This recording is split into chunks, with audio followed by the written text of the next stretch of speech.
it? Kailangan ba ng light pag maaraw? No. Bakit kailangan ng light? Maaraw na nga, di ba? Ilaw tayo ng mundo kasi madilim ang mundo, right?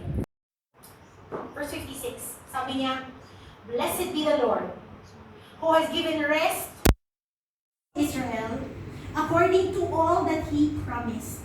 Not one word has failed of all His good promise which He spoke by Moses, His servant. So pag tayo nag-pray ng blessing, first step, bless the Lord. Bless the Lord. I-acknowledge natin yung mga ginawa niya. I-acknowledge natin na naging tapat siya, na naging mabuti siya. That's the step 1. Step 2. Verse 57 po tayo. May the Lord our God be with us, as He was with our fathers. May He not leave us or forsake us. May He incline our hearts to Him to walk in all His ways and to keep His commandments, His statutes, His rules, which He commanded our fathers. So, step 2 po. Yung una is bless the Lord, right? Yung susunod is may the Lord. Guys, alam niyo po, lahat ng pinray ni Solomon, salita na po yun ng Panginoon. He is praying, Lord, gawin mo yung gusto mo.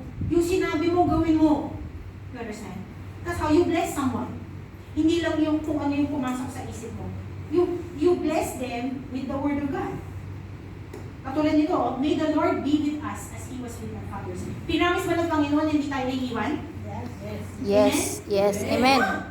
So, pwede ba natin i-bless sa ibang tao? May the Lord be with you. Tama ba yun? Yes. Because sinabi ng Panginoon yun. So, step 1, we bless the Lord. Step 2, may the Lord. Lord, gawin mo yung gusto mo. Gawin mo yung gusto mo sa Kanya. Lord, gawin mo yung gusto mo sa pamilya namin. Lord, gawin mo yung gusto mo sa trabaho na to. Last, verse 59. May He maintain the cause of His servant and the cause of His people Israel as each day requires. Sa verse 60 yung key. That all The peoples of the earth may know that the Lord is God. There is no other. Step 1, bless the Lord. Step 2, may the Lord. Na i-pray natin yung kalooban ng Panginoon. Step 3 is we glorify God. Know the Lord. Balik tayo sa Panginoon na gawin natin yung talagang purpose ng Panginoon why He blessed us. I think meron ako last na slide yun. Ayan. So this, isa pa. This is how we pray a blessing. Oh yeah, maganda naman yung mga Lord bless you, keep you, may the Lord make His face shine upon you and be gracious to you. But I think that this is a prayer of blessing na pwede niyong i-apply to anything. If you're praying, for example, yung anak mo pagka-college na, you can pray, bago siya pumunta ng college, you pray over them.